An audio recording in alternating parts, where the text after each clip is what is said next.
Praise the lord. హల్లెలూయా. ప్రభునందు ప్రియమైన దేవుని బిడ్డలకు ఈ సాయంత్రం వేళపు శుభాభివందనాలు తెలియజేస్తూ ఉన్నాను. పిల్లరా, మరి ఈ కార్యక్రమాన్ని ప్రారంభించుకుందాం. తలలు వంచండి, ప్రార్థన చేసుకుందాం. మమ్మల్ని మిక్కిలిగా ప్రేమించిన మా ప్రియ పరలోకపు తండ్రి, జీవాధిపతి, మీ పాదములకు వందనాలు, స్తుతులు, స్తోత్రాలు. ఈ గడిచిన దినమంతా మీ సన్నిధి మాతో ఉంచి క్షేమాన్ని కలగజేసి మీ నామ మహిమార్థమై తండ్రి ఈ దినాన మరొక పర్యాయం మీ పాదాల సన్నిధి మాకు అనుగ్రహించిన విధానం బట్టి వందనాలు. మీ ఎదుట మేము నమ్మకస్తులుగాను యథార్థవంతులుగా జీవించినట్లు కృప చూపమని సహాయం చేయమని, మీ వాక్యపు సత్యములో మా జీవితాలను మేము సరిచేసుకుంటూ మీకు సమీపస్తులుగా ఉంటూ మీ దీవెనలను మీ కాపుదలను మేము పొందినట్లుగా కృపను అనుగ్రహించి మేము పొందమని యేసుక్రీస్తు నామంలో ప్రార్థన చేస్తుండగా వీక్షిస్తున్న బిడ్డలందరినీ కూడా మీ రాకడ కొరకు సిద్ధపరచమని, మీ వాక్కులతో నీ బిడ్డలను తృప్తిపరచమని, అర్థమైన రీతిలో నీ బిడ్డలకు సమయోచితమైన జ్ఞానాత్మ నింపండి, నీ కృప చూపమని యేసుక్రీస్తు నామంలో ప్రార్థన చేసి ప్రారంభిస్తున్నాను పరమ తండ్రి, ఆమేన్. పిల్లలు, చిన్న పాటను పాడుకుందాం. నీవే నా సంతోషగానం రక్షణ శృంగం అనే పాటను మనం పాడుకుందాం. నీవే నా సంతోషగానము రక్షణ శృంగము మహాశైలము, నీవే నా సంతోషగానము రక్షణ శృంగము మహాశైలము, బలసూరుడా యేసయ్యా నా తోడై ఉన్నత స్థలములపై నడిపించుచున్నావు.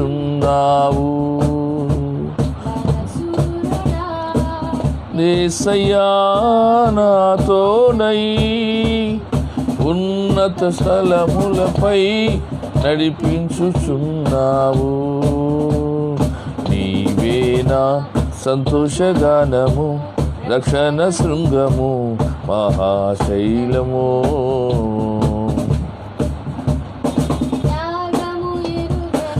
స్నేహమందు క్షేమము కరువై ఉండగా స్నేహితుడ ప్రాణము పెట్టి నీ ప్రేమతో నన్ను ఆకర్షించినావు. త్యాగము ఎరుగని స్నేహమందు క్షేమము కరువై ఉండగా నిజ స్నేహితుడ ప్రాణము పెట్టి నీ ప్రేమతో నన్ను ఆకర్షించినావు. నిరంతరం నిలుచును నాపై నీ కనికరం, శోధనలైన బాధలైనను ఎదురింతు నీ ప్రేమతో. నిరంతరం నిలుచును శోధనలైన బాధలైనను ఎదురింతు నీ ప్రేమతో. నీవే నా సంతోషగానము రక్షణ శృంగము మహాశైలము, సంతోషగానము రక్షణ శృంగము మహాశైలము. వేదన కలిగిన దేశమందు వేకువ విరుగై నిలిపి ఇడువక తోడై అభివృద్ధి పరచి ఐగుప్తులో సింహాసనమిచ్చినావు. వేదన కలిగిన దేశమందు వేకువ వెలుగై నిలిచినావు. విడువక తోడై అభివృద్ధి పరచి ఐగుప్తులో సింహాసనమిచ్చినావు.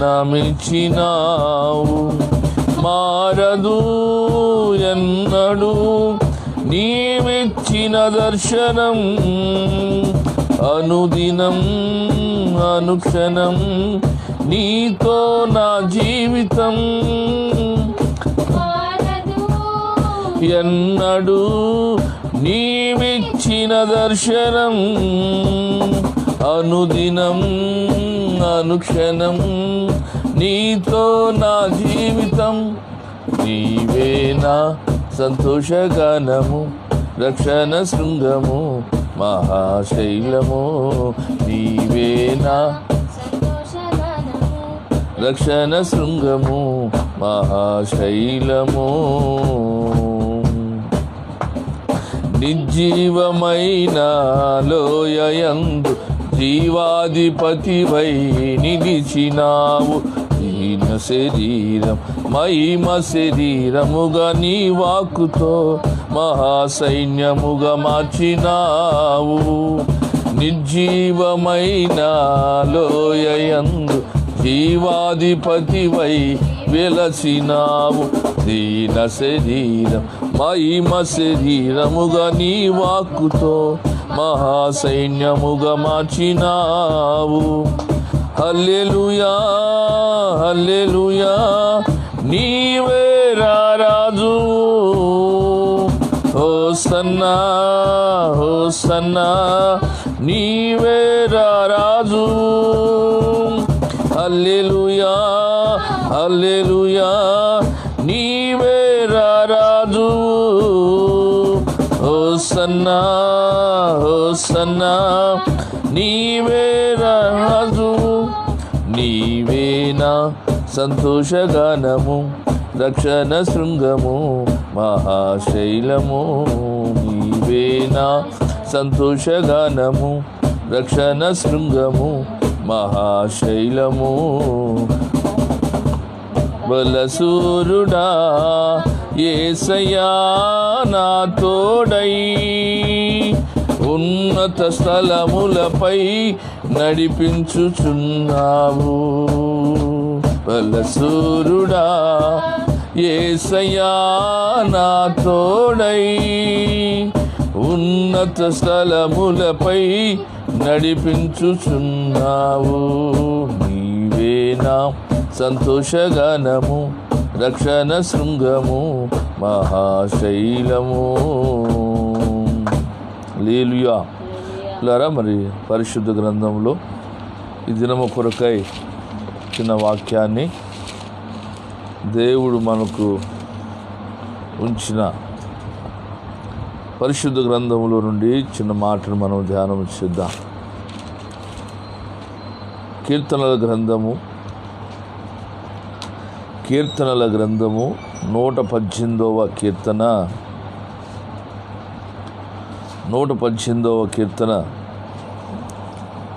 5వ వచనాన్ని మనము జ్ఞాపకం చేసుకుందాం.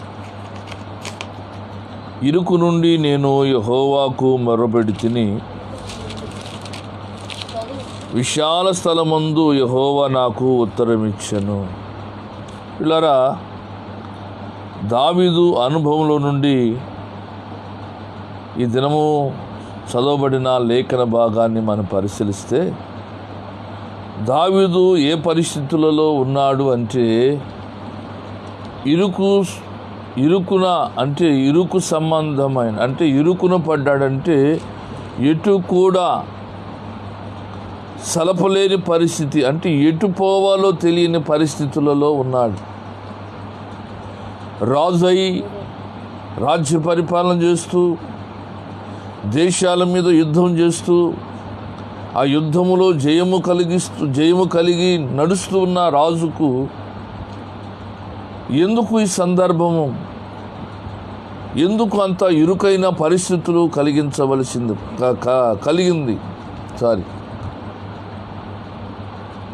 రాజుగా ఉన్న ఆ దావీదు అనుభవంలో ఇరుకు సందర్భాలు ఎందుకు కలిగినాయి అంటే, మీరు ఈ వచనాన్ని మీరు చూస్తే ఎందుకు దావీదు ఇరుకున పడ్డాడో, ఎటు పోవాలో తోచని పరిస్థితులలో, ఏమి చేయాలో తెలియని అగోచరమైన పరిస్థితులలో ఉన్నప్పుడు దేవునికి ఎందుకు మొరపెట్టాడో మనం చూడగలిగితే, ఈ సందర్భాన్ని మొదటి సమూయేలు గ్రంథము మొదటి సమూయేలు గ్రంథము 30వ అధ్యాయంలో అక్కడ మనకు తేట తెల్లముగా ఒక చక్కని మాటను మనం చూడగలుగుతాం. మొదటి సమూయేలు గ్రంథము 30వ అధ్యాయము 1 నుండి మీరు 8 వచనాలు మీరు చదవగలిగితే ప్రియులారా, అక్కడ శ్రేష్టమైన ఒక విషయాన్ని తెలియజేస్తూ ఉన్నాడు. అక్కడ మీకు అర్థమైన రీతిలో కావలసిన మాటను నేను చదువుతున్నాను. అక్కడ మీరు మొదటి వచనాన్ని మీరు చదివితే, దావీదును అతని జనులను 3వ దినమున సిక్లాకు వచ్చినప్పుడు అంతలో అమాలేకీయులు దండెత్తి దక్షిణ దేశం మీదను సిగ్లా మీదను పడి దోచుకొని సిగ్లా వారిని హతము చేసి దాన్ని తగలబెట్టి గనులేమి అల్పులేమి అందులో ఉన్న ఆడవారందరినీ చెరపట్టుకొని చంపక వారిని తీసుకుని పోయి ఉండిరి. దావీదును అతని జనులు పట్టణమునకు వచ్చి అది కాల్చబడుటయు తమ భార్యలను పిల్లలను కుమార్తెలను చెరలోనికి కొనిపోబడుటయు చూచి ఇక ఏడ్చుటకు శక్తి చాలక పోవునంతగా బిగ్గరగా ఏడ్చినాడు. దావీదు అనుభవాన్ని మీరు చూస్తే ఇరుకులో పడిపోయినాడు. నానుకున్నవారు గనులేమి, అతనితో ఉన్నవారు అల్పులేమి, ఎవరిని ఆ పరిస్థితుల్లో చూస్తే ప్రియులారా, దేశమంతా కాల్చబడింది. అమాలేకులు దండ ఎత్తి ఇశ్రాయేలు ప్రజలు అంటే దావీదుతో సహవాసము చేస్తున్న వారందరినీ కూడా కొనిపోబడ్డారు. అక్కడ ఎవరు కొనిపోబడ్డారు అంటే వారి భార్యను, వారి పిల్లలను, అంటే ఆ దావీదు సంతానం ఒకటే కాదు కానీ ఆ ప్రాంతంలో నివాసం ఉంటున్న తన ప్రజలందరినీ కూడా అమాలేకులు బందీలుగా తీసుకుని వెళ్ళిపోయారు. ఎప్పుడైతే ప్రియులారా దావీదు యుద్ధంలో చేరి యుద్ధానికి వెళ్ళి 3 దినాలైన తర్వాత వారున్న దేశానికి వచ్చి చూసినప్పుడు భయంకరమైన పరిస్థితి. ఒక పక్క జయమును పొందుకొని సంతోషముగా తిరిగి వచ్చి తన భార్య బిడ్డలతో తన వారితో ఆ యుద్ధానికి వెళ్ళిన వారు తిరిగి క్షేమముగా వచ్చి సంతోషముగా గడపవలసిన పరిస్థితులలో వారి దావీదు కనులెదుట ఏమి కనబడుతుంది అంటే ప్రియులారా, ఆ దేశమంతా కాల్చబడింది. ఆ కాల్చబడటమే కాదు కానీ ప్రియులారా, వారిలో ప్రియులారా గనులేమి అల్పులేమి, ప్రియులారా అక్కడ పరిస్థితులు మీరు చూస్తే తన భార్యను తన బిడ్డలను అందరికీ కూడా తీసుకుని వెళ్ళిపోయారు. ఈ పరిస్థితుల్లో ఉండి దావీదు మొరుపెడుతున్నాడు. పిల్లరా, ఎంతగా ఏడ్చాడు అంటే ఏడ్చేటానికి కూడా శక్తి చాలనంతగా ఏడవలేక మూలుగులతో ఇక కదండి ఎట్టున్నాడంటే పిల్లారా, మూలిగినంతగా పిల్లారు మనం చూడగలుగుతాం. దేవునికి స్తోత్రం. ఎంతగా ఏడుస్తున్నాడంటే శక్తి చాలనంతగా ఏడుస్తూ ఉన్నాడు. ఆ ఏడుస్తూ పిల్లారా 8వ వచనంలో మీరు చూస్తే అక్కడ మీరు చూడండి, నేను తన ధైర్యము తెచ్చుకొని మరలా దేవుని ఎదుట ఒక తీర్మానము కలిగి దేవుని సన్నిధిలో ప్రార్థన చేస్తూ ఉన్నాడు. ఏమని ప్రార్థన చేస్తున్నాడంటే, నేను ఈ దండును తరిమినేడలా దాన్ని కలుసుకొందునా అని యెహోవా వద్ద దావీదు విచారణ చేయగా, యెహోవా తరుము నిశ్చయముగా నీవు వారిని కలుసుకొని తప్పగా నీ వారందరినీ దక్కించుకుందు అని దేవుని యొక్క వాగ్దానాన్ని దావీదు ఎడల ప్రత్యక్షమైంది. దేవునికి స్తోత్రం. పిల్లరా, ఇరుకులో ఉన్న దావీదు కన్నీరు కాల్చి రోదన చేస్తూ విజ్ఞాపన చేస్తూ అక్కడే ఉండిపోలేదు. ఎక్కడ ఉన్నాడంటే దేవుని సముఖానికి వెళ్ళాడు. ఆ మాటనే ఇక్కడ దావీదు కీర్తనలో రాయబడిన అనుభవాన్ని, అందుకని ప్రియులారా మీరు దావీదు కీర్తన 118వ కీర్తనలో మొదటి ఆ వచనంలో మీరు చూస్తే యెహోవా దయాళుడు, అక్కడ ఏముందంటండి, యెహోవా దయాళుడు, ఆయన కృప నిరంతరము ఎవరి మీద ఆయన కృప నిరంతరం నిలిచి ఉంటుందంటే ఎవరైతే ఆయన సన్నిధిలో కన్నీరు కాచి ప్రార్థన చేస్తారో, ఎవరైతే ఆయన ఆశ్రయాన్ని కోరుతారో, ఇరుకులో విశాలతను కలగజేయగలిగిన వాడు ఆయనే. అందుకనే దావీదు తన బాల్యదినముల నుండి కూడా మీరు చూడగలిగితే ప్రియులారా, అందుకని దావీదు అనుభవాన్ని మీరు చూస్తే గాఢాంధకారపు లోయలలో ఆయన సంచరించిన ఏ విషయంలో భయపడలేదు. ఎందుకు అంటే ఆయన దేవుడు తనకు తోడై ఉన్నాడనే నిరీక్షణ, విశ్వాసాన్ని కలిగి ఉన్నాడు.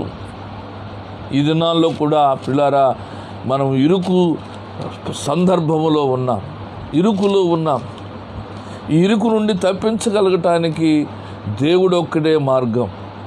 దేవుడు తప్ప మనలను బాగు చేసేవాడు లేడు. దేవుడు తప్ప మనకు స్వస్థపరిచే వాడు లేడు. మానవుని ప్రయత్నం చేస్తాము, చివరికి పిల్లారా ఈ దినాన వైద్యులు కూడా మా వంతు మేము ప్రయత్నము చేశాం, మా వల్ల ఏమి లేదమ్మా, ఇంకా భగవంతుడే అంటారు. పిల్లలు ఎంతో లక్షల ఖర్చులు పెడుతున్నారు బాగుపడటానికి. ఎన్నో లక్షలు ఖర్చు పెట్టినా పిల్లలు ఎంతమంది తిరిగి వారి గృహాలు చేరి దేవుని స్తుతించగలుగుతున్నారు, దేవుని గణపరచగలుగుతున్నారు. ఈనాడు హాస్పిటల్ పోవాలంటే భయం. ఎందుకు చెప్పండి? హాస్పిటల్కి పోయినోడు తిరిగి రావటమే కష్టమని భయపడుతున్నారు. అసలు ఇప్పుడు హాస్పిటల్ అంటేనే లేని జ్వరం, భయము, వణుకు వస్తుంది. కారణం ఏంటి అంటే పరిస్థితులు బాగోలేదు, వైద్యం సరిగ్గా అందట్లేదు. ఒకరా ఇద్దరా పిల్లరా, ప్రపంచ దేశమంతా కూడా ఇరుకున పడి అల్లాడిపోతూ ఉంది. అటు ప్రభుత్వాలు అల్లాడిపోతూ ఉన్నాయి, ఇటు డాక్టర్లు అల్లాడిపోతున్నారు, ఇటు ప్రజలను కాపాడుతున్న పోలీసు వ్యవస్థ కూడా ఇరుకున పడిపోతుంది. ప్రజలను ఏ రీతిగా సంపాదించుకోవాలి, ఏ రీతిగా వారిని కాపుదల చేయాలో, ఏ తెగులు వారి గుడారాలు సమీపించకుండా వీరిని ఏ రీతిగా కట్టడి చేస్తే వారిని మనం కాపాడుకోగలుగుతామని ఇరుకున పడిపోతూ ఉన్నారు. ఇటు ప్రభుత్వం ఇరుకున పడిపోతూ ఉంది, ఇటు ప్రజలను కూడా ఇరుకున పడిపోయి అల్లాడిపోతూ ఉన్నారు. గమ్యము తెలియని పరిస్థితుల్లో ఉన్నారు. దావీదు కూడా ప్రియులారా చూస్తే తన స్థితిగతులన్నిటిని, పరిస్థితులను చూస్తే ఎటు పోవాలో, ఎటు నుండి వారిని సంపాదించుకోవాలో తెలియని పరిస్థితిలో ఉన్నాడు. దావీదు ఉన్న ఇరుకులో నుండి దేవునికి మొరపెడుతూ ఉన్నాడు. అందుకని పిల్లరా, దావీదు అనుభవంలో నుంచి చిన్న మాటను మనం చూడగలిగితే చూడండి. 120వ కీర్తన పక్కనే ఉన్న 120వ కీర్తన మొదటి వచనాన్ని చదువుతున్నాను.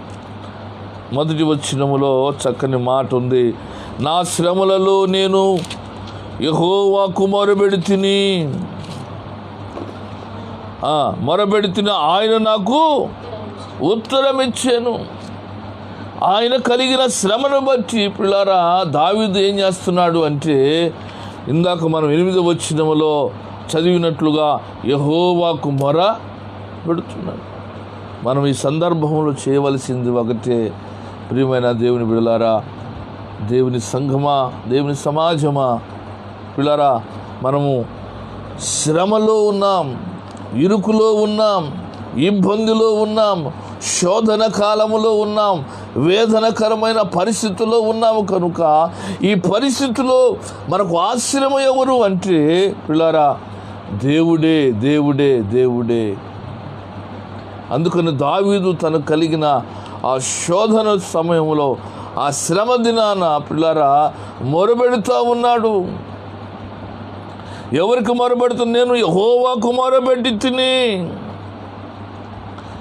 ఎక్కడి నుండి మొరపెడుతున్నాడు అంటే పిల్లారా, ఆ దావీదు కీర్తనలంతటిలో పిల్లారా అనేక సందర్భాలు మానవుని యొక్క జీవితాన్ని కట్టడానికి, మానవుని యొక్క జీవితంలో అనుభవిస్తున్న పలు విధాల శోధనల నుండి, పలు విధాల కన్నీటి అనుభవం నుండి, పలు విధాల శ్రమల మార్గముల నుండి తప్పించుకోగలిగినదే దేవునికి ఏ రీతిగా మొరపెడితే దేవుడు మనకు సహాయం చేస్తాడో తేట తెల్లముగా తెలియచేస్తున్న లేఖనాలు కీర్తనల గ్రంథం. దేవునికి స్తోత్ర. మానవుని యొక్క మనుగడలో పిల్లారా దేవునితో సహవాసం చేసిన వాని జీవితము దీవెనకరముగా ఉంటుంది. ప్రార్థన చేసేవాని జీవితము పలు పరిస్థితుల నుంచి జయాన్ని దేవుడు కలిగిస్తాడు. దేవునికి స్తోత్రం. అందుకని ప్రియులారా, దావీదు ఎక్కడుండి ఎట్టి అనుభవంలో నుండి మొరబెడుతున్నాడంటే ఇరుకు సందర్భములో నుండి మొరబెడుతున్నాడు. తనకు కలిగిన శోధన సమయంలో మొరబెడుతూ అంటున్నాడు కదా. అదే 130వ కీర్తన చూడండి. 130వ కీర్తనలో ఒక చక్కని మాట మీరు చూడగలుగుతారు. ఏంటి ఆ మాట అంటే, అగాధ స్థలములో నుండి నేను యెహోవాకు నేను మొరబెడుతున్నాను. ఎక్కడి నుండి మొరబెడుతున్నాడంట? దిగిపోయిన అనుభవంలోనికి. ఎక్కడికి దిగిపోయాడో తెలుసా? చూసిన సందర్భం, తను కూడా మరణంలోనికి దిగజారిపోయినంతగా, అగాధములోనికి దిగిపోయినంతగా, ఎవరు కూడా సహాయము చేయలేని పరిస్థితిలో, ఏ వ్యక్తి కూడా చెయ్యి అందించని పరిస్థితిలోనికి, అట్టి స్థితిలోకి దిగజారిపోయినంతగా ఎక్కడికి వెళ్ళిపోయాడు తెలుసా పిల్లారా? అగాధములోనికి వెళ్ళిపోయాడు. అగాధపు స్థితిలోనికి వెళ్ళిపోయాడు. పిల్లారా, మనం కూడా చూడండి, ఇదివరకు బాగా బ్రతికిన వ్యక్తి కంటికి మరుగైపోయి కనులు ఎదుటిన తనకున్న స్థితిగతులను మార్చబడి మరలా ఏమి లేని స్థితిలోనికి వచ్చినప్పుడు మాటల సందర్భంలో అతను అగాధంలోకి పడిపోయాడండి. వాడిని బాగు చేయలే, ఇంకా మరలా అతను పైకి లేవలేడు అంటే ఎవరు కూడా సహాయము చేయలేని స్థితిలో అతను పడిపోయాడు, కిందకు దిగజారిపోయాడు అని చూడగలుగుతాం. మాట్లాడుకుంటూ ఉంటాం. దావీదు అనుభవం కూడా ఎలాగుందంటే, చూసిన పరిస్థితులను బట్టి తన హృదయము, తన మనస్సు అంతా అక్కడికి దిగిపోయిందంటే అగాధములోకి దిగిపోయినంతగా వేదన పడుతూ ఉన్నాడు. అందుకని దావీదు అంటున్నాడు కదా, అగాధ స్థలములో నుండి నేను యెహోవాకు నీకే నేను మొరబెడుతున్నాను. అగాధం అంటే పిల్లారా మరణపు స్థితి అని మనం చూడవచ్చు. బైబిల్ చెప్పకనే చెప్తున్న సత్యం ఏంటంటే, అగాధము అంటే మరణపు స్థితి. చూడండి, ఆ మాట కూడా మీరు చూడగలిగితే పరిశుద్ధ గ్రంథములో 116వ కీర్తన 3వ వచనములో పక్కనే ఉంటుంది చూడండి. 3వ వచనములో, మరణ బంధకములు నన్ను చుట్టుకొని ఉండెను, పాతాళపు వేదనలు నన్ను పట్టుకొని ఉండెను, శ్రమయు దుఃఖము నాకు కలిగిందంటే. దావీదుకు ఎంతటి అనుభవంలో ఉన్నాడంటే వీళ్ళారా, తన ప్రాణము చచ్చిపోయినంతకు ఉండాలి. అందరూ ఉండి కూడా ఏమీ లేని చనిపోయిన అనుభవంలోనికి వెళ్ళిపోయాడు. తను శరీరకం దృఢంగా పైకి కనబడుతున్నప్పటికీ లోపల ఎలాగున్నాడంటే, కలిగిన పరిస్థితి, తన బిడలను ఆ రాజ్యమంతా శత్రువుల చేతికి అప్పగించబడటం చూసి వారందరూ తీసుకుని వెళ్ళిపోయి నిర్మానుష్యముగా మార్చబడిన ఆ దేశము చూసి, ఆ ప్రాంతాన్ని చూసి బ్రతికి ఉండి సచ్చిన వాడి వల్ల పడిపోయాడు. అందుకని దావీదు అంటున్నాడు, మరణ బంధకములు నన్ను చుట్టుకొని ఉండగా, మరణపు ఛాయలో నుండి దేవునికి నేను మొరబెడుతూ ఉన్నాను. ఎందుకంటే దేవుడు నా మొరను ఆలకించగలిగిన దేవుడు. మనం ఏ పరిస్థితిలో ఉన్నా, ఏ స్థితిలో ఉన్నా ప్రార్థన కానీ మనం చేయగలిగితే ఆ ప్రార్థన ప్రతిఫలము మనలను దేవుడు ఒక ఉన్నతమైన స్థితిలోకి తీసుకుని వెళ్తాడు. ఎక్కడికి తీసుకువెళ్తాడంటే మరణ బంధకాలు లేని స్థలములోనికి, విశాలమైన మార్గములోనికి, ఇరుకు మార్గము నుండి తప్పించబడి విశాలమైన శాంతికరమైన జలముల వద్దకు ఆయన మనల్ని నడిపిస్తాడు. అందుకని దావీదు కలిగిన గొప్ప నిరీక్షణ, విశ్వాసం ఏంటంటే ప్రతి విషయములో కూడా దేవుని వద్ద విచారణ జరిగించేవాడు. ఆ 8వ వచనంలో మీరు చదివినట్లుగా, యెహోవా వద్ద విచారణ చేయగా దేవుని యొక్క వాక్కు దావీదుకు ప్రత్యక్షమై, నువ్వు వారిని తరుము, వారిని నువ్వు తరిమితే వారిని నువ్వు పట్టుకుంటావు. వారు పట్టుకుంటే నీ ప్రజలను, నీ బిడలైన వారిని కూడా అందరినీ సురక్షితముగా మరలా నీ దేశంలోకి నీవు తెచ్చుకుంటామని దేవుని వాగ్దానం ఇచ్చాడు. దేవునికి స్తోత్రం. పిల్లారా, ఈ ఇరుకు సందర్భంలో మనం ఈ పరిస్థితులలో మనకు ఒక నిరీక్షణ కలిగి ఉండాలి, మనకు ఒక విశ్వాసము కలిగి ఉండాలి. మనం పిల్లారా ఏమి కలిగి ఉండాలంటే దేవుని మీద ఆధారపడే మనస్సు మనకు ఉండాలి. దేవునికి స్తోత్రం. ఎందరైతే దేవుని సన్నిధిలో ప్రార్థన చేస్తారో ఆ ప్రార్థన ప్రతిఫలము మానవుని యొక్క మనుగడను మార్చివేస్తుంది. దేవునికి స్తోత్రం. అందుకని దావీదు చూడండి ఎక్కడి నుండి మొరపెడుతున్నాడంట, పాతాళపు అనుభవంలో నుండి ప్రార్థన చేస్తూ ఉన్నాడు. ఇది మరణ ఛాయలో ఉండి దేవునికి మొరపెట్టేవారు ఎందరో ఉన్నారు. ఏళ్లతో లెక్క వేయలేము. ఫలానా వ్యక్తి ప్రతి వ్యక్తి మరణపు పడకల మీద పడుకొని పిల్లారా దేవునికి మొరపెడుతూ ఉన్నారు, కన్నీరు కారుస్తూ ఉన్నారు, విజ్ఞాపన చేస్తూ ఉన్నారు. మరణపు ఛాయలలో కలిగిన శోధనను బట్టి, కలిగిన వేదనను బట్టి, కలిగిన ఈ శ్రమ, ఇట్టి పరిస్థితి నుండి తప్పించగలిగిన దేవునికి మొరపెడుతూ ఉన్నారు. వైద్యమే దేవుని సన్నిధిలో ప్రార్థన చేస్తూ ఉన్నారు. పిల్లారా, వైద్యము అందినంత వరకు, శరీరానికి సహకారం అందినంత వరకే వైద్యము పనిచేస్తుంది. ఈ శరీరము కానీ వైద్యానికి పనికి రాకపోతే, ఈ వైద్యం ఎంత చేసినా సహకరించకపోతే మనిషి మనుగడ లేనే లేదు. కనుక పిల్లారా, ఈ దేహమును కలిగించిన దేవాతి దేవునికి మనము భయపడేవారముగాను, లోబడేవారముగాను, ఆయన సన్నిధిలో పిల్లారా ఆయనకి ఇష్టమైన బిడ్డలుగా మనం బ్రతకాలి. ఆయుష్ ఉండగానే, ఆరోగ్యం ఉండగానే పిల్లారా అన్ని విషయాలలో మనము దేవునికి ప్రియులైన వారముగా ఉండాలి. దావీదు దేవునికి ప్రియుడే. దావీదు దేవునికి ప్రియుడైనప్పటికీ ఎందుకు అంతటి శోధన కలిగింది అంటే పిల్లారా పలు విధాలుగా దేవుని సన్నిధిలో దేవునికి మనం అనేక విషయాల్లో దూరం అవుతున్నప్పుడు ఏదో ఒక సందర్భం. అందుకనే దావీదు కలిగిన అనుభవం ఎలాంటిదంటే ఇటు శోధన శ్రమలో దేవుని సన్నిధిలో ఎక్కడ వెతికాడంటగా, ఎప్పుడు వెతికాడంట చూడండి. 77వ కీర్తనలో ఒక చక్కని మాట చూడుతాను. 77 వచనంలో చదువుతున్న ఆపత్కాలం మొదటి వచనం చదువుతున్నాను. నేను ఎలుగెత్తి దేవునికి మొరపెట్టుదును, ఆయనకు మనవి చేయుదును. దేవుడు నాకు చెవి యొగ్గు వరకు నేను ఎలుగెత్తి ఆయనకు మనవి చేయుదును. నా ఆపత్కాలమందు నేను ప్రభువును వెతుకువాడను. రాత్రివేళ నా చెయ్యి వెనక తీయకుండగా చాపబడి ఉన్నది. నా ప్రాణము ఓదార్పు పొందనొల్లక ఉన్నది. చూడండి, చక్కని మాటలు దావీదు దేవుని సన్నిధిలో ప్రార్థన చేస్తూ ఉన్నాడు. రాత్రి వేళలో దేవుణ్ణి వెతుకులాడుతున్నాడంట. మన ప్రార్థన ఎప్పుడు చేస్తున్నాడంటే రాత్రి వేళ కూడా, పగలంతా చేస్తున్నాడు. రాత్రి మానక మనం చూడండి పొద్దున ప్రార్థన చేసుకుంటే మిగతా మరలా సమయంలో ప్రార్థన చేయలేము. రాత్రి ప్రార్థన చేస్తే పొద్దున ప్రార్థన పెట్టుకోలేము. ఎందుకని? రాత్రి పెట్టుకున్నాగా మళ్ళీ పొద్దున ఎందుకులే. రాత్రి చేసాంగా పొద్దున చేసి లేకుండా చేసుకున్నాక స్తోత్రం నాయన ఆమేనంటూ బయలుదేరుతాం. ప్రార్థన మానవుని కాపుదలను గ్రహిస్తుంది. దేవునికి స్తోత్రం.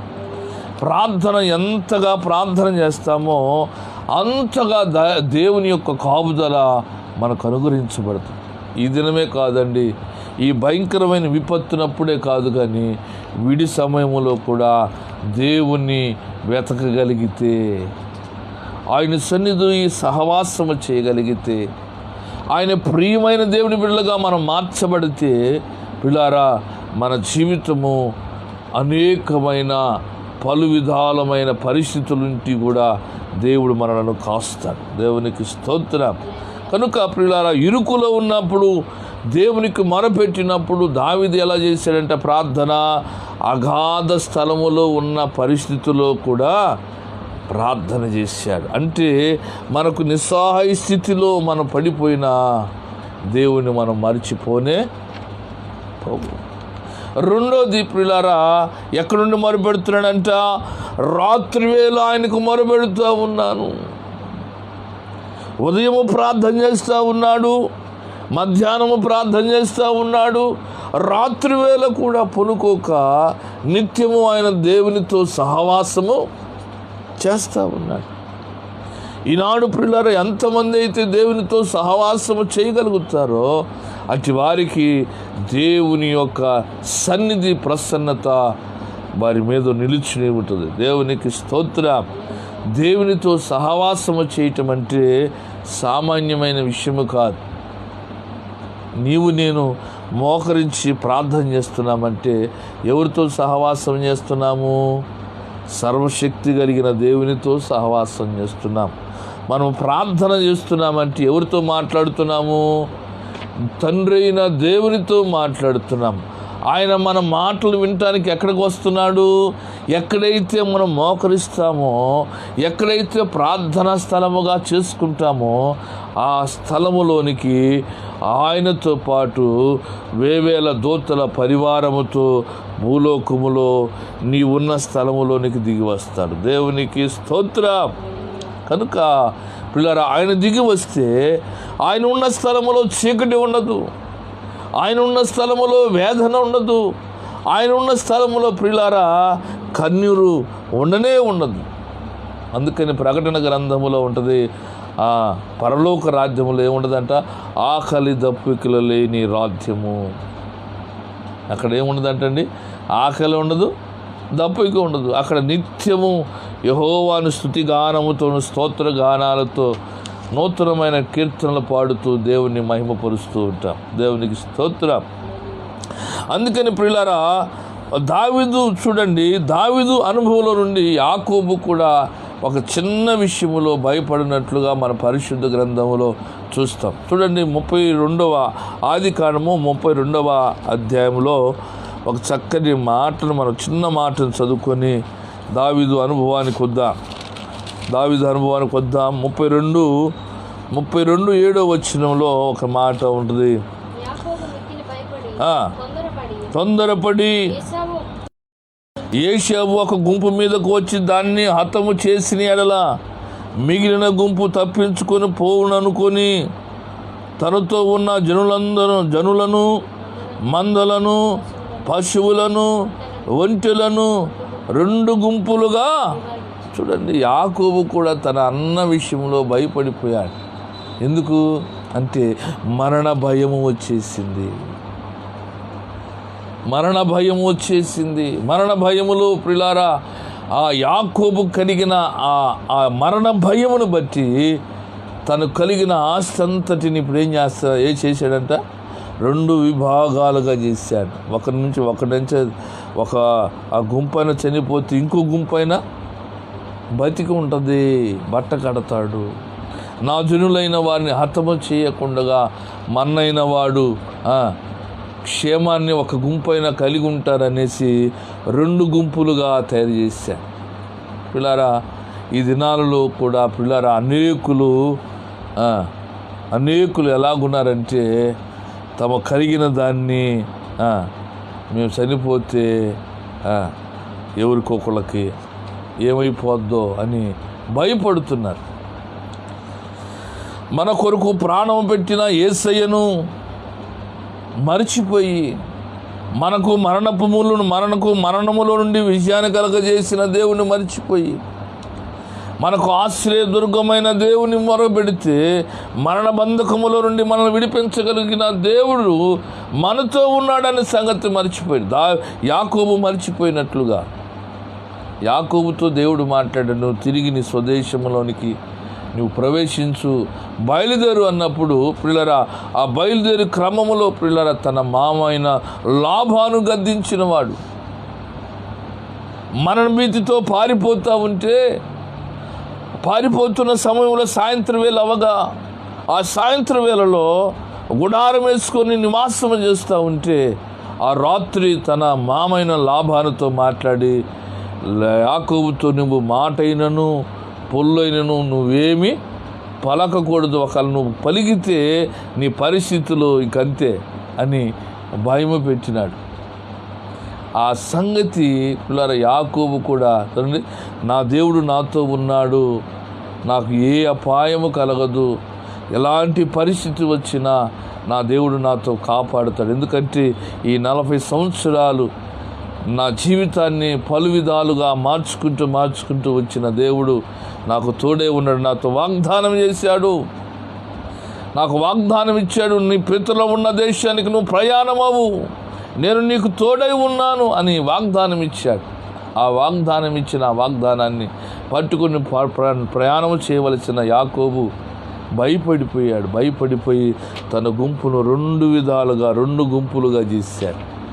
పిల్లారమ్మ, దేవుడు మనకి ఇచ్చిన ఈ సంవత్సరపు వాగ్దానం, ఈ సంవత్సరం వాగ్దానం ఏ వాగ్దానం ఇచ్చిందో మీకైతే తెలుసు. ఇచ్చిన వాగ్దానాన్ని పట్టుకుని మనం ప్రార్థన చేయగలిగిన ఎడల మనకు ప్రతి ఇరుకు నుండి విశాలతలోనికి దేవుడు నడిపిస్తాడు. దేవునికి స్తోత్రం.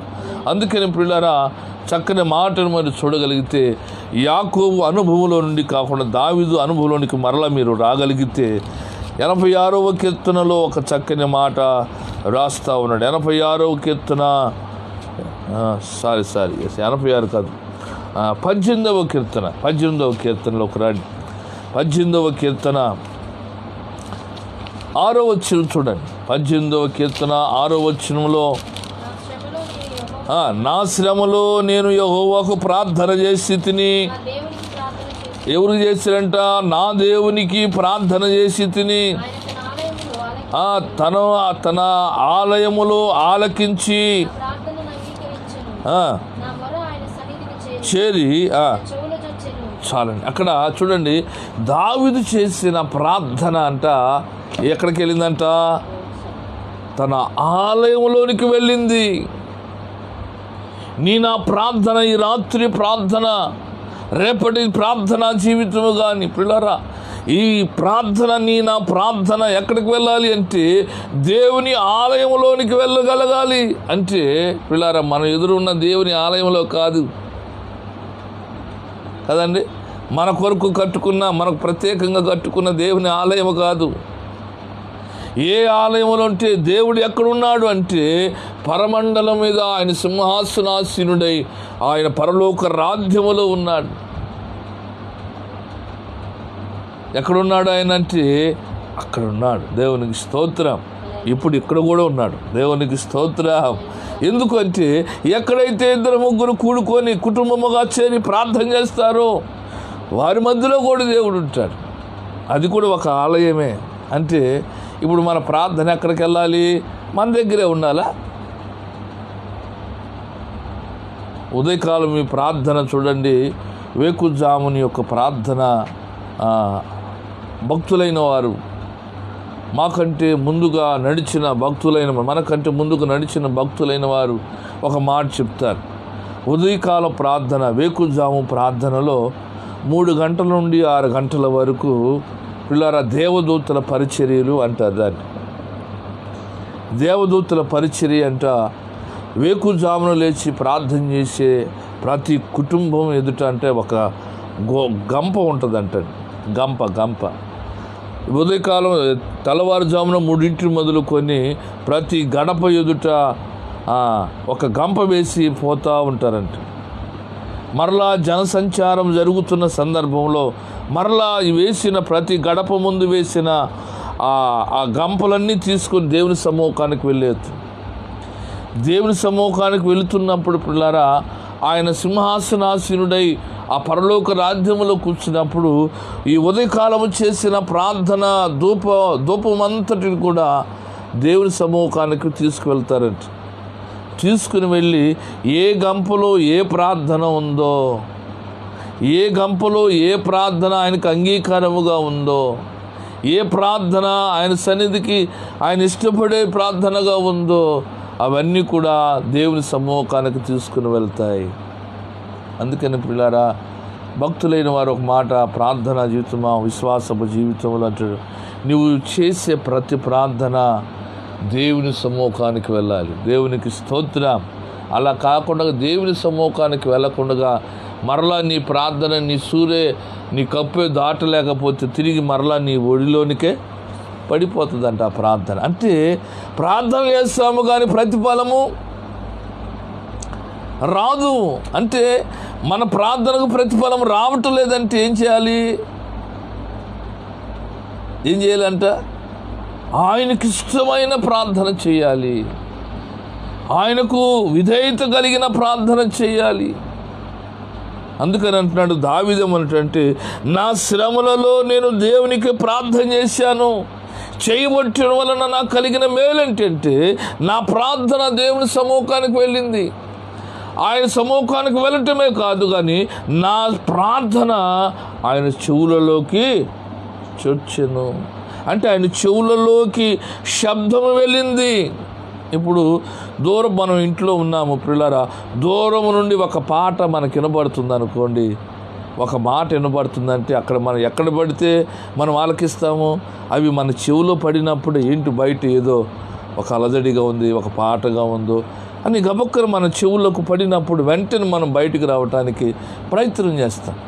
ఆ రీతిగానే ప్రియులారా, దేవుని సన్నిధిలో మనం చేస్తున్న ప్రార్థన దేవుని సముఖానికి వెళ్ళటమే కాదు కానీ ఆయన చెవులలోకి వెళ్ళగలిగిన అనుభవం మనలో ఉంటే మనం ఏ ఇరుకులో ఉన్నా, ఏ బంధకములో ఉన్నా, మరణపు ఛాయలో ఉన్నా ఆయన మనల్ని విడిపిస్తాడు. అందుకని ప్రియులారా, ఆ 19వ అధ్యాయము 19వ కీర్తనలోనే చూడండి, 19వ వచనాన్ని మీరు చూస్తే ఒక చక్కని మాట రాస్తాడు. చూడండి ఆ మాటను మీరు చూడగలిగితే 19వ కీర్తన 18వ కీర్తన 19వ వచనం.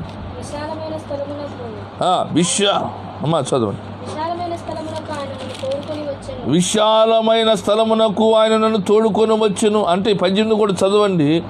ఆపత్కాలమందు వారు నా యొద్దకు రాగా యెహోవా నన్ను ఆదుకొనెను, విశాలమైన స్థలమునకు ఆయన నన్ను తోడుకొని వచ్చెను. ఎక్కడికి తీసుకొని వచ్చాడంట?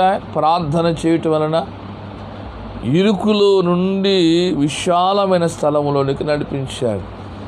అగాధములో నుండి, పడిపోయిన అగాధపు అనుభవంలో నుండి ఉన్నతమైన స్థలములోనికి, అది ఎక్కడంటే ఇరుకులో నుండి కాకుండా విశాలమైన మార్గం, ఆ విశాలమైన మార్గములను తీసుకురావటమే కాదు కానీ పిల్లారా మీరు ఆ దేవుని వాక్యం మీరు చూడగలిగితే ఆయన ఒక చక్కని సాక్ష్యాన్ని ఇస్తున్నాడు. ఏమని ఇస్తున్నాడు చెప్పండి? ఏమనిస్తున్నాడంట? నేను ఆయనకు ఇష్టడను గనుక. దేవునికి స్తోత్రం. దావీదు ఎందుకు అంతగా ప్రార్థన చేసి అంతగా దేవుని సహవాసం, అన్ని విషయాల్లో దేవుని ఎదుట విచారణ జరిగించేవాడుగా ఉన్నాడు.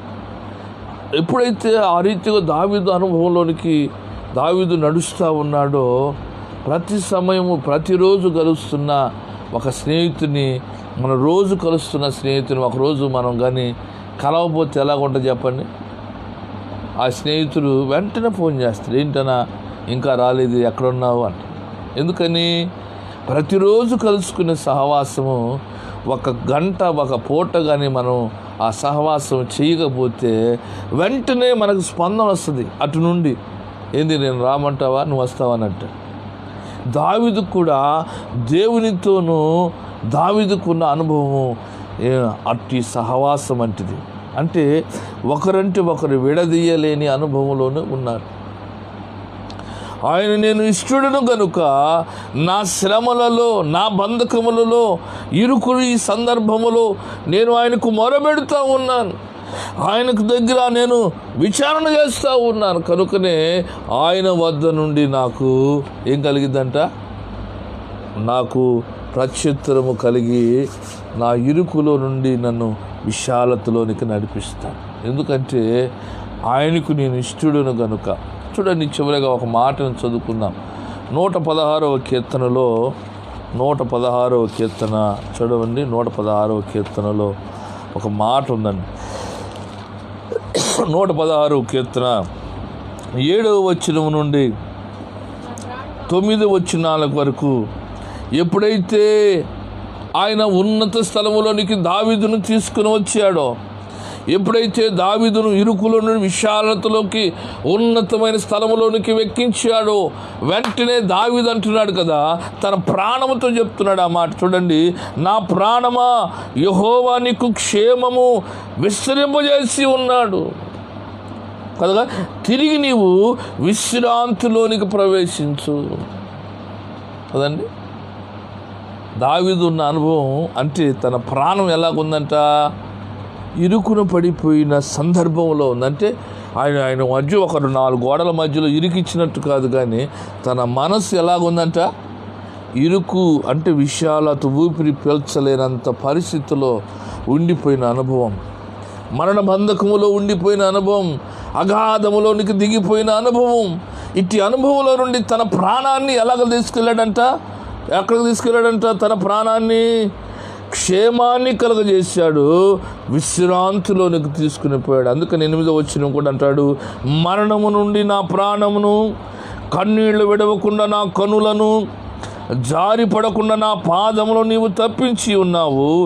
సజీవులు ఉన్న దేశములో యెహోవా సన్నిధి నేను కాలము గడుపుదును. అండర్లైన్ చేసుకోండి ఈ మాట. 7 వచనాలు, 7 నుండి 9 వచనాలు మీరు అండర్లైన్ చేసుకోండి. ఎందుకంటే ఆయనకు మొరపెట్టిన వారికి ఆయన కలిగించే అనుభవం ఎలాంటిదంటే, అక్కడ 9వ వచనం అంటాడు, సజీవులు ఉన్న దేశములో ఏదట నేను కాలము గడుపుతున్నా. సజీవులు ఉన్న దేశం ఏదండి, మనకిచ్చిన ఈ దేశంలోనే. ఈ దేశంలో సజీవులే కదా నిన్ను స్తుతించేది, సజీవులే కదా నిన్ను ఘనపరిచేది, మహిమపరిచేది అని పిల్లరా యోబు భక్తుడు తెలియజేసినట్లుగా. కనుక మనము కూడా సజీవులు ఉన్న దేశములో మన ప్రాణమును విశ్రాంతిలోనికి తీసుకువెళ్ళినట్లుగా, ప్రాణం మరణ బంధకములు ఉండి కన్నీళ్లు విడవకుండగా, మరణపు స్థితిలో ఉండి మరణపు పడకలో ఉండి కన్నీరు కాచనీయకుండగా దేవుడు మనల్ని కాచి కాపాడాలంటే ఈ రాత్రి దేవుని సన్నిధిలో నువ్వు మొరబెట్టగలిగిన అనుభవంలోకి రావాలి. ఎట్టంటే పిల్లరా, రాత్రి వేళలో కూడా నీకు సమయము దొరికితే మోకరించగలగాలి. దేవునికి స్తోత్రం. ఆయన్ని వెతకాలి. ఆయన్ని వెతకటంలో పిల్లరా, వెతకటంలో అంటే 2 చేతులు వెనకబెట్టుకొని ఆ గోతం ఈ గోతం తిప్పుతామా? తిప్పలేము. 2 చేతులు వెనక తీయకుండా పిల్లరా ఆ గోతాలలో మనకు కావలసిన దొరికేంత వరకు ఆ గోతం, ఆ వస్తువులు, ఈ వస్తువులు ప్రక్కబడేసినట్టుగా దేవుని సన్నిధిలో దావీదు అంటున్నాడు, దేవుని వెతికే విషయంలో నా చేతులు ఈ రాత్రి వేళలో కూడా వెనక పెట్టుకోలేదు. ఆయన పాదాలు దొరికేంత వరకు వెతుకులాడుతూ ఉన్నాను అని దావీదు అనుభవాన్ని మనకు తెలియజేస్తూ ఉన్నాడు. పిల్లరా, ఈ మరణ బంధకాల, ఈ మరణ ఘోషలో, ఈ వేదనకరమైన పరిస్థితులలో మనము నీవు నేను చేయగలిగినది మన ఆశ్రయము ఒకటే, మన ఆధారము ఒకటే. ఆయనే సజీవుడైన దేవుడు, నిరంతరము మన తోడై ఉన్న దేవుడు, మనల్ని విడవని ఎడబాయని దేవుడు, నజరుడైన యేసు. దేవునికి స్తోత్రం. కనుక ప్రియమైన దేవుని బిడ్డలారా, ఈ రాత్రి వేళ దేవుని పాదాలను పట్టుకోగలిగితే రేపటి దినాన్ని దేవుడు మనకు అనుగ్రహిస్తాడు. దేవుడు మనకిస్తున్న ఈ సజీవులు ఉన్న దేశములో మనము కూడా ఉదయకాలం లేచి దేవుని స్తుతించగలిగి దేవుని ఘనపరచగలిగిన అనుభవంలోనికి మనం వస్తే వీళ్ళారు అంతకంటే కదండి, మనం అంతకంటే సంతోషించబడాల్సిన పని కదండి. ఎవరు కూడా 1000 రూపాయలు ఇచ్చిన ఈ రోజుల్లో ఒకరోజు దినము గడిపితే చాలు. ఈరోజు సంతోషముగా మనము బ్రతికి ఉన్నామంటే అదే 1000 రూపాయల, కోట్ల రూపాయలతో సమానం. కనుక ఈ పరిస్థితులలో నీవు నేను చేయవలసిన ప్రార్థన దేవుని సన్నిధిలో మొరపెడదాం. తలలు వంచండి, ప్రార్థన చేసుకుందాం. దేవుడు ఇరుకులో నుండి మనకు విశాలతను కలగచేయనట్లుగా దేవుని సన్నిధిలో మొరపెడదాం. ఎందరో మన ప్రియులైన వారు మరణ బంధకాలలో, వేదనలు, శ్రమలలో, కన్నీటి అనుభవంలో ఉండి రోధిస్తూ ఉన్నారు. వారి ప్రార్థనకు సహకారముగా, వారి ప్రార్థనకు సపోర్టుగా నీ ప్రార్థన అవసరం. ఎందుకు ఈ దేవుడు ఈ రాత్రి ఈ రీతిగా మనతో మాట్లాడుతున్నాడు అంటే, నీ ప్రార్థన ఈ దినాన అవసరం. అది నా ప్రార్థన ఎందుకు పనికొస్తుంది అనుకోవాక, నీ ప్రార్థన వలన అనేక ఆత్మలు రక్షించబడాలి, అనేక ప్రాణములు తృప్తిపరచబడాలి, సేద తీర్చబడాలి. దానికి కారణం తెలుసా? అందుకనే నన్ను సజీవ లెక్కలో ఉంచాడు. ఆయన సన్నిధి మొరబెడటానికి ఆయన బిడ్డగా నన్ను చేసుకున్నాడు. కనుక మొరపెడదామా పిల్లారా? మన కుటుంబాన్ని కొరకు కాదు కానీ మన దేశము కొరకు ప్రార్థన చేస్తాం. మన రక్షణ, మన ఆత్మీయుల కొరకు ప్రార్థన చేద్దాం. మన గ్రామము కొరకు ప్రార్థన చేద్దాం. మన చుట్టూ ఉన్న వారి కొరకు ప్రార్థన చేద్దాం. ఎవరు మన గురించి మనకొచ్చి చెప్పాల్సిన పరిస్థితి లేదు. ఎందుకంటే అన్ని విషయాలు మనకు తెలుస్తూ ఉన్నాయి. కనుక ప్రార్థన చేద్దాం. తలలో వంచండి, ప్రార్థన చేద్దాం. దావీదు శ్రమలో ఉండి మొరపెట్టినట్లుగా, అగాధ స్థలములో నుండి మొరపెట్టినట్లుగా, పాతాళములోనికి దిగజారిపోయినట్లుగా దిగిపోతూ రోదన చేస్తూ కన్నీరు కారుస్తూ దేవుని సన్నిధిలో విచారణ జరిగించినట్లుగా తన ప్రజలైన వారిని తిరిగి రక్షించుకోవటానికి దావీదు దేవుని సన్నిధిలో మొరపెట్టి విచారణ జరిగించి దర్శనముతో దేవుని స్వరం ఎత్తి మాట్లాడగా, వాడిని తరుము, వాడిని పట్టుకొని నీ ప్రజలైన వారిని రక్షించుకొని నువ్వు ఇంటికి తీసుకొస్తావు, నేను నీకు తోడై ఉన్నానని వాగ్దానం ఇచ్చిన దేవుడు. ఈ రాత్రి కూడా పిల్లారా, ఈ రాత్రి కూడా నేను చేయవలసిన ప్రార్థన ఒకటే, నీతో ఉన్న వారిని నువ్వు రక్షించుకోవాలి. నీతో ఉన్న నీ రక్త సంబంధికులను కాపాడుకునే బాధ్యత నీ భుజస్కంధాల మీద ఉంది. నీ బిడ్డల కొరకు ప్రార్థన చేసినట్లుగానే నీ స్నేహితుల కొరకు నువ్వు ప్రార్థన చేసే బాధ్యత, భారం ఉంది. దేవుడు స్వార్థప్రియులను దేవుడు ఎప్పుడూ కాపాడడండి. స్వార్థముగా ఉండేవాడి యొక్క ప్రార్థన దేవుడు ఆలకించడు. ఎందుకంటే నీవు కాపాడుకుంటున్నావు కానీ కదండి, నీవే గొప్పవానిగా ఉండాలని ఆశపడుతున్నావు. కానీ నీతో పాటు నీ ఇరుగు పొరుగు వారిని క్షేమంగా ఉండటానికి నువ్వు ఇష్టపడట్లేదు. ఆజ్ఞల్లో 2 ఆజ్ఞలు, నిన్ను వలె నీ పొరుగు వారిని ప్రేమించమని. పిల్లారా, ఏ క్రొత్త నిబంధనలోకి వచ్చేసరికి నిన్ను వలె నీ పొరుగు వారిని ప్రేమించు, నీ దేవుడైన యెహోవాని. రెండోది, నీ దేవుడైన యెహోవాని పూర్ణ హృదయముతో పూర్ణ ఆత్మతో ఆయన్ని సేవించమని 2 ఆజ్ఞలు దేవుడు మనకు అనుగ్రహించాడు. యేసుక్రీస్తు వారి కాలములో 2 ఆజ్ఞలు, ప్రాముఖ్యమైన ఆజ్ఞలు మనకిచ్చాడు. ఈ 2 ఆజ్ఞలను నేను చేయగలిగితే నీ దేవుడైన యెహోవాను, అంటే మన దేవుడైన యెహోవాను పూర్ణ హృదయముతో పూర్ణ ఆత్మతో ప్రార్థన చేద్దాం. మన వలె మన పొరుగు వారి కొరకు క్షేమం కొరకు ప్రార్థన చేద్దాం. ఎందరైతే ప్రార్థన చేస్తారో అట్టి వారి ప్రార్థన దేవుని పరలోక రాజ్యము చేర్చబడి ఆయన చెవులలోకి చేర్చబడి ప్రతిఫలము నువ్వు చేస్తున్న వారి బిడ్డల మీదను వారి మీదను నీ మీద ఆయన కృప, కనికరము, క్షేమాన్ని కలగజేస్తాడు. చిన్న ప్రార్థన చేసుకుని ముగించుకుందాం. మమ్మల్ని మిక్కిలిగా ప్రేమించిన మా ప్రియ పరలోకపు తండ్రి, పరిశుద్ధుడా, జీవాధిపతి, మీ పాదాలు వందనాలు.